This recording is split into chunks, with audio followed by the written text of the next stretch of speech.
देखो जो हमें क्वेश्चन गिवन है कैलकुलेट द वेवलेंथ कैलकुलेट करनी है हमने, फ्रिक्वेंसी हमने कैलकुलेट करनी है और वेव नंबर हमने कैलकुलेट करना है। ठीक है, और गिवन के हमें टाइम पीरियड गिवन है। देखो जो भी हमें कैलकुलेट करना है, जो हमें क्वांटिटी गिवन है उसकी हेल्प से ही कैलकुलेट करना है। तो टाइम पीरियड 2 × 10⁻⁻10 सेकेंड्स। और हम कुछ नहीं निकाल सकते क्योंकि सिर्फ टाइम पीरियड गिवन है। तो सबसे पहले हम फ्रिक्वेंसी निकालेंगे। फ्रिक्वेंसी का फॉर्मूला होता है 1 time period, 1 divided by 2 × 10⁻10 seconds.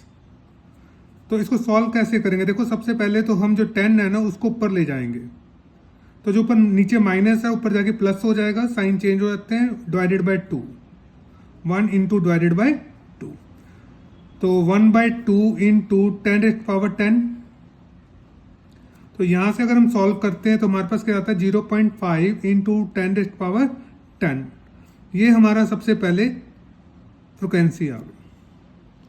उसके बाद नेक्स्ट अगर अब हमें फ्रिक्वेंसी पता है तो हम निकाल सकते हैं वेवलेंथ। एक फार्मूला होता है C = nu lambda. C is the speed of light, तो lambda = C divided by mu.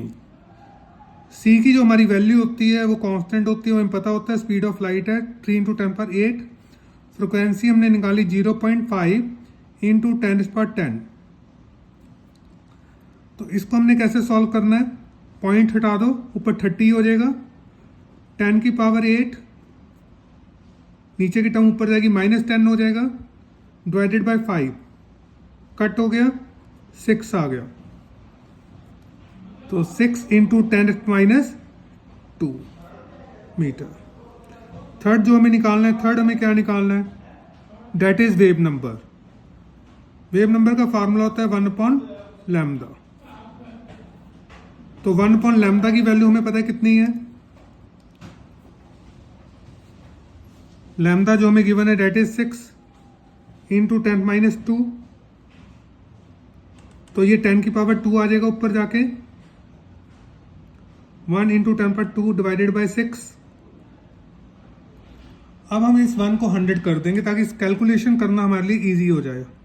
100/6।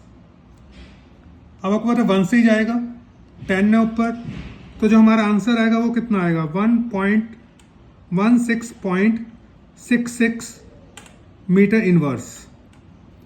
तो मेरे ख्याल से आपको ये क्वेश्चन समझ आ गया होगा। मैं बाकी एक बार दोबारा रिपीट कर देता हूँ। हमें क्या गिवन है? Calculate the wavelength, frequency, wave number, 3 चीजें हमें निकालनी है of a light whose period is, time period आपको गिवन है 2